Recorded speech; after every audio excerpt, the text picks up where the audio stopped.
Alright, good morning and welcome to my presentation on converting temperatures. Alright, so temperature conversions is not that difficult, but a lot of students tend to have some difficulties with this. So let's go through and have a look at this. Alright, starting off here, we're going to look at degrees Fahrenheit and degrees Celsius, and then we're going to look at Kelvin.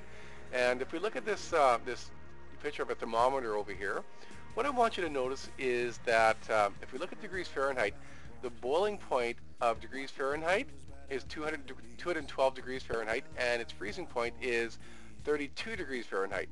That of degrees Celsius is 100 degrees Celsius, and freezing is 0 degrees Celsius. And we know that simply from boiling water at home at standard atmospheric conditions. Okay, so let's just write this in here for a moment. So the boiling point, and we're going to say, let's go to degree Fahrenheit, degrees Celsius, and we'll put Kelvin here. And we'll do the same with the freezing point here, and you'll see where I'm going with this in a moment here. Degrees Fahrenheit, degrees Celsius, and Kelvin. Alright, so I'm just going to change my pen color here. Probably be instructional here. So let's look at here. So the boiling point of degrees Fahrenheit is 212 degrees Fahrenheit. And for water, it's 100 degrees. Now for Kelvin, it's actually 373 degrees. Okay, now the freezing point again for Fahrenheit is 32 degrees.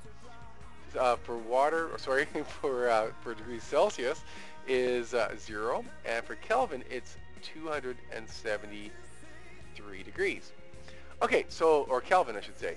So now looking at this here, what I want you to notice is that there's a corresponding 1-to-1 degree difference between Kelvin and degrees Celsius.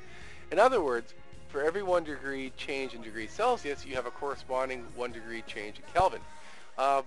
Let's do it this way. 373 minus 273 gives me 100 difference.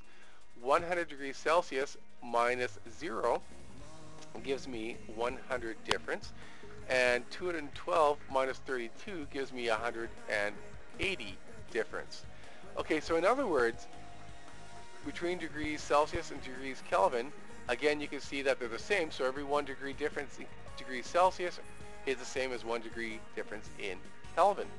However, it's not the same between degrees Fahrenheit and degrees Celsius.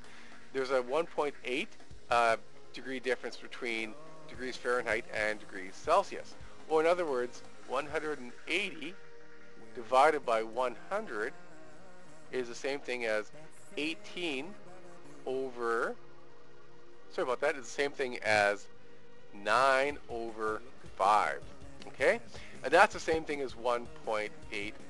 So this is an important conversion factor for later on. So 9/5 or 1.80, and we're going to show you that in just a moment here. So let's move forward with a couple examples here, but keep this in mind. This is the logic behind our conversions, where we get it from. So to go from degrees Fahrenheit to Celsius is 9/5 or 1.8 difference. All right, let's look at a couple questions. All right, so here's our conversion factor. So degree Fahrenheit is equal to 9/5 times degrees Celsius plus 32. And again, keep in mind, this is the same thing as 1.80. So you could say that degree Fahrenheit is equal to 1.80 times degrees Celsius plus 32. Okay, so this is a conversion factor, but there's a corresponding difference of 32 degrees in the freezing points between Fahrenheit and Celsius.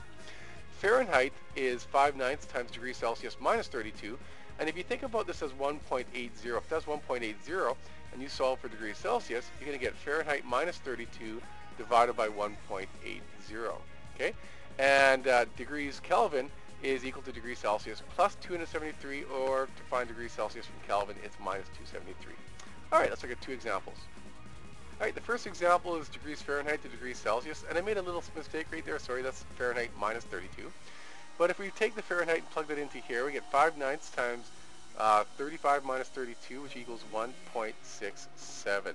All right, let's look at the other way. All right, for this one here, minus 40 degrees equals what in Fahrenheit?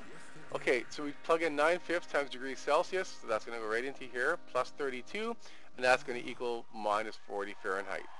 All right, for the final one, we're going to look at Fahrenheit to Kelvin. So step 1, convert to degrees Celsius, and you end up with 22 degrees here. And then add 22 to that total, and you get 295 Kelvin. All right, I hope you enjoyed this tutorial.